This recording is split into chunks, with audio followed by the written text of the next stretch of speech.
welcome back to our channel.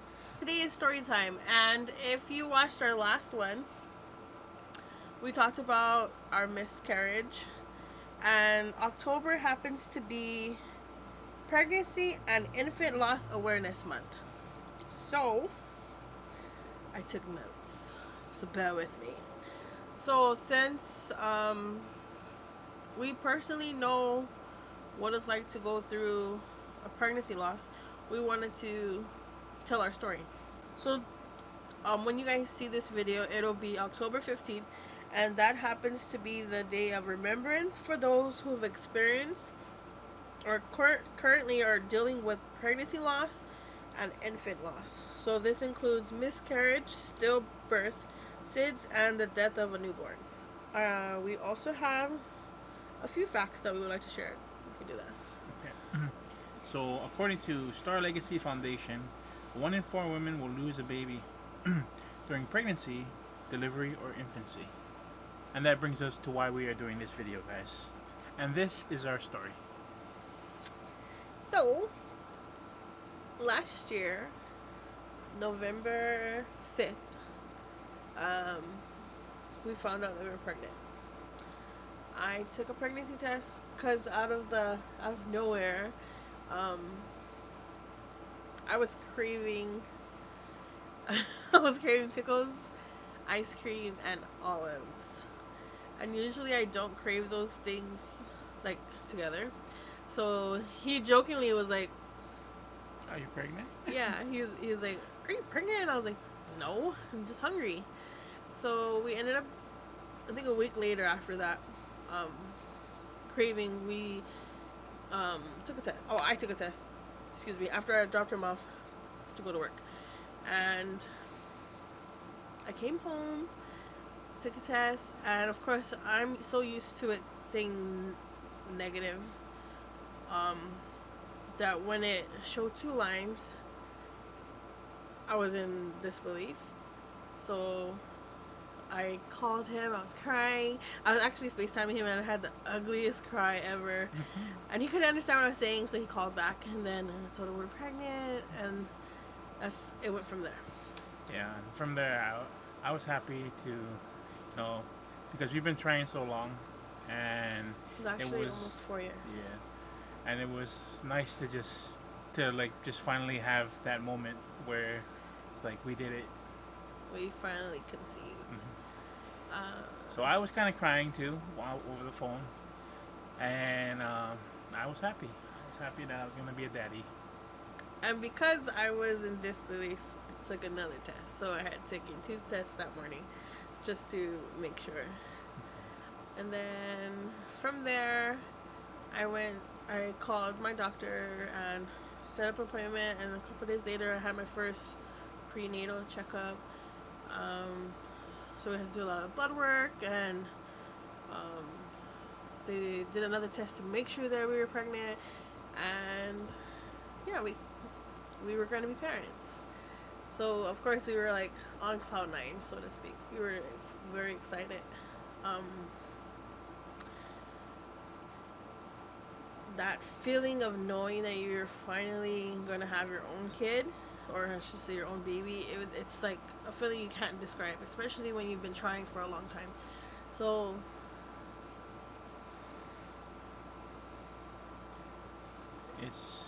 it's like really it was a really crazy feeling for us, especially because I actually played a song for my wife because of the fact that we were going to be parents. There was a song that I played. It was called "Unborn Child." I forget who it was by, but that song will forever be in our playlist now.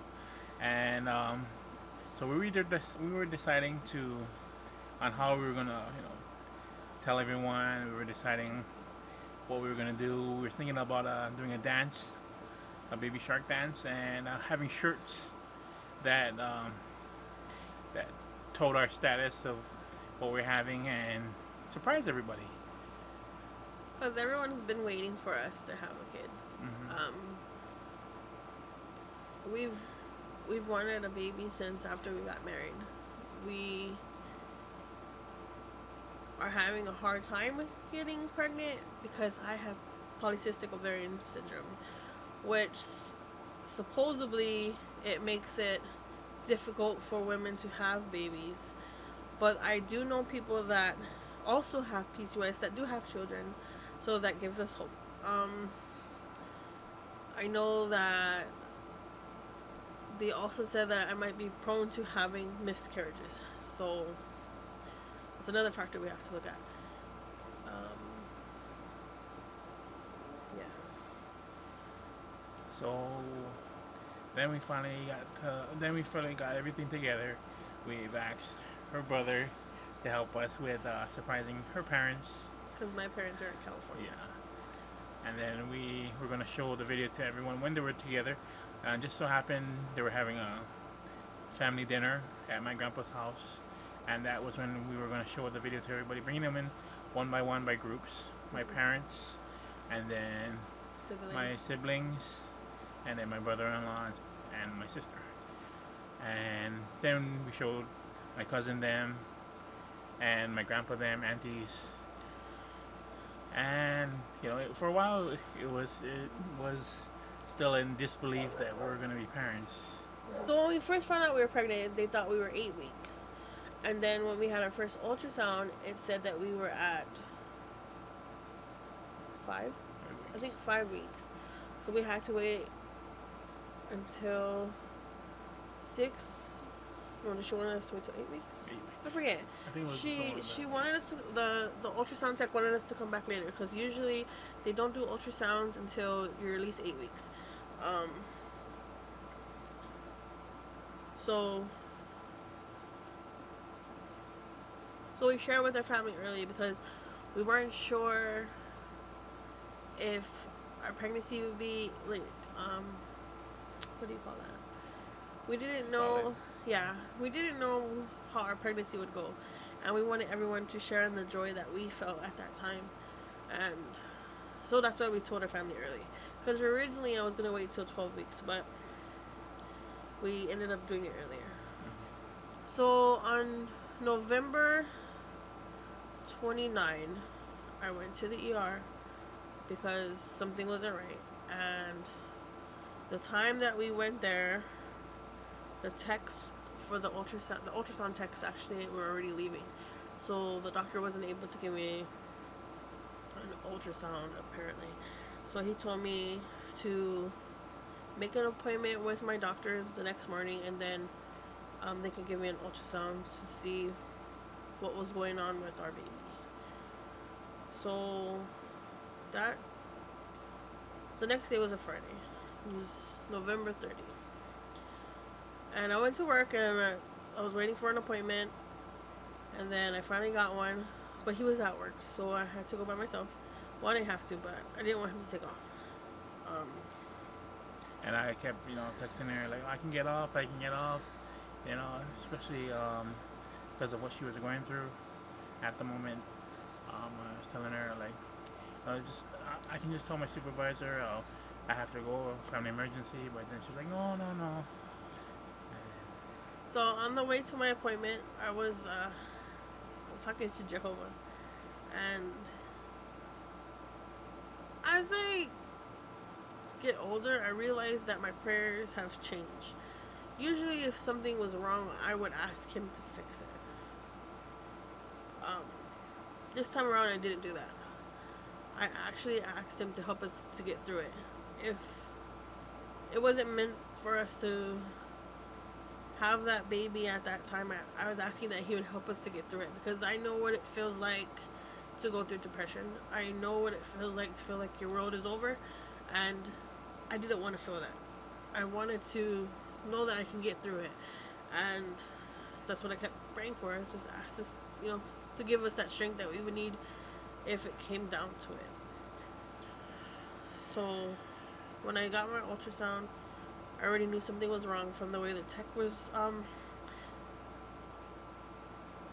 I read body language, and I can tell something was wrong, but she wasn't saying anything. So she ended up going to get the doctor, And then the doctor came in, and then they showed me the 2 different ultrasounds that I had from a couple of weeks before that, and the one from that day. And the ultrasound that we had, it showed that we had a sac and everything was going good. It was gone already. I was already going in the process of miscarriage.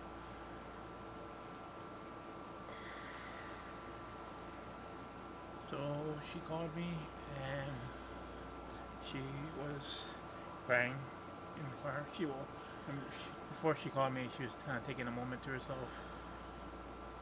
She was in the car as far as she told me, crying, and then that day she came to pick me up.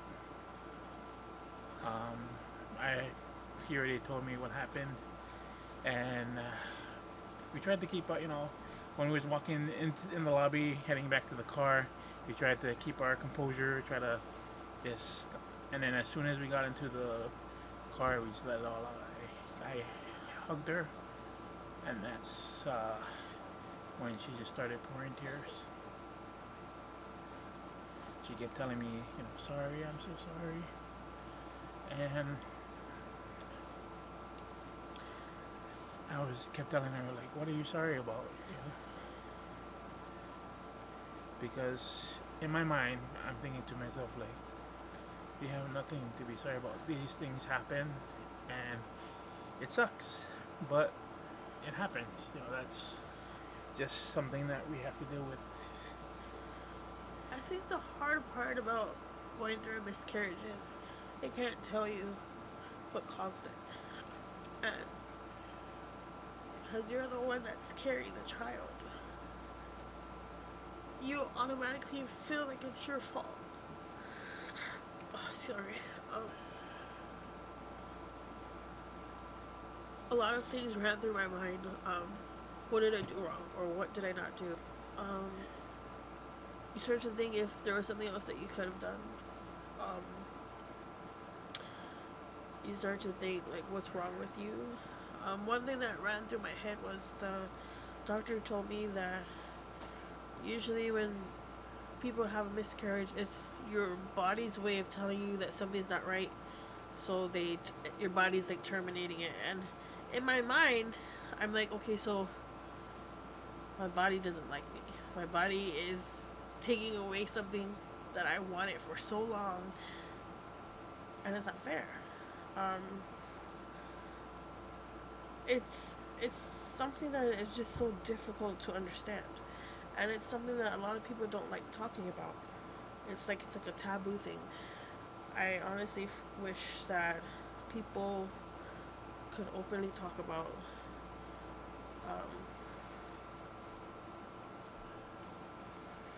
losing their child through whether it be miscarriage or there was things that I think people probably thought was encouraging to me, but it actually felt like a stab to my heart. Some things that were said were like, next time you need to take it easy, or next time you gotta do this, you gotta do that. And how can you say that to me? Because I don't even know why I'm going through that. I think the best thing for me was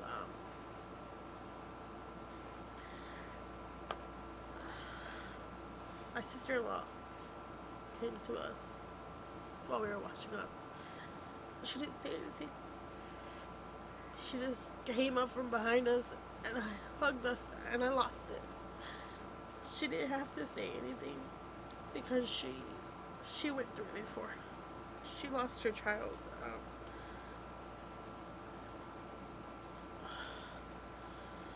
I believe at 4 months. So she knew what we were struggling with. She understood.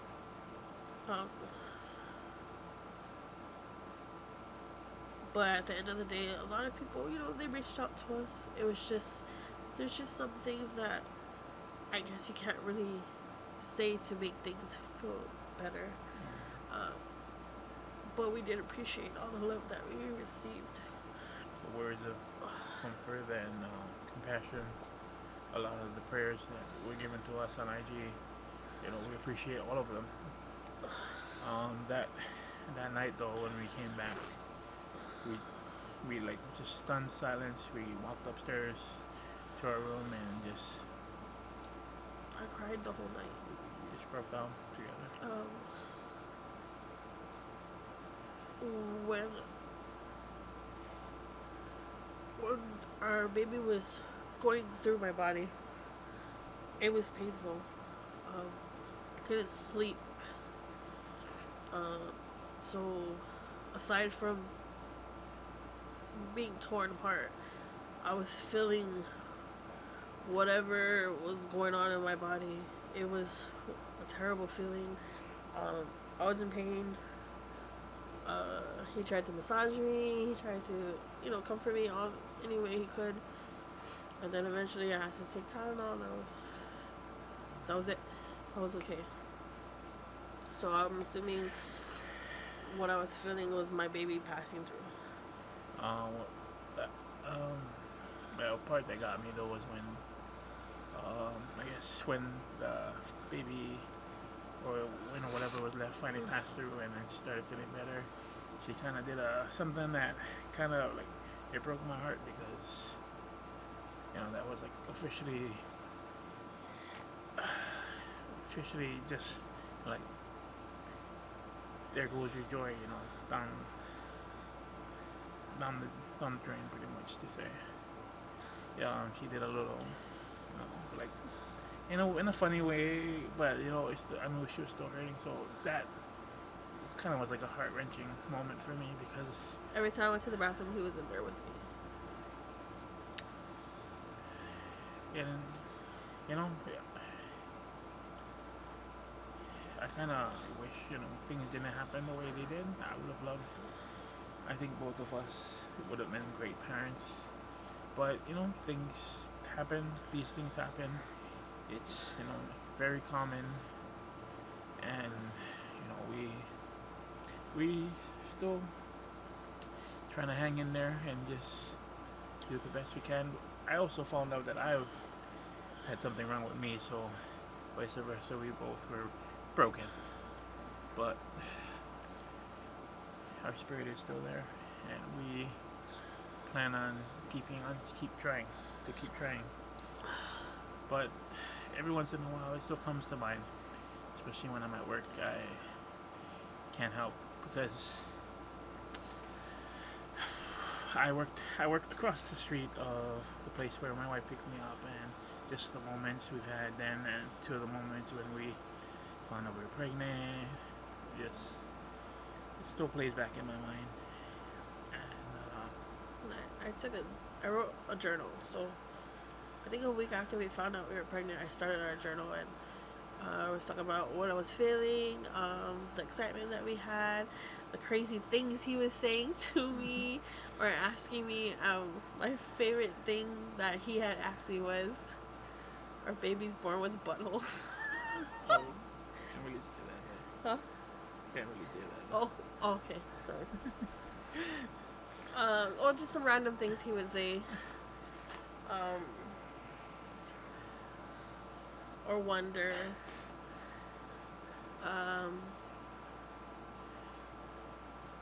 That journal reminds me that we were pregnant. It didn't turn out the way we hoped it would, but it's a memory for us. It was one of those moments that can't be taken from us, because for 25 whole days I was pregnant and we were excited. And we were told that pretty much that it wasn't really gonna happen for us. But through all the odds, we did it. So it will always be a memory for us. And we still keep the videos and moments that we've had in that time. Hearing the Baby Shark song is very difficult for me, because that was like a highlight of our time. Like, it was an exciting moment that we just couldn't wait to tell everybody. So it's hard because our nieces and nephews listen to it. So I try not to think about it. I just try to look at it like, well, it brings them happiness. So don't let it bring you down, because it did bring you happiness at one time. Sorry for the tears. It's still kind of As time goes, I'm not gonna say it's easier. You just learn to deal with it better, but it's still raw. for us. It's like it still just happened for us. So that's our story, guys, and we hope that it brings you comfort and just knowing that you're not alone. So thank you for watching our video. Please like, comment, and subscribe to our channel. If you too have experienced any of these things, please comment below and let us know. We can talk about it. Until then, we'll see you in our next video. We are the Pogies, and we are out.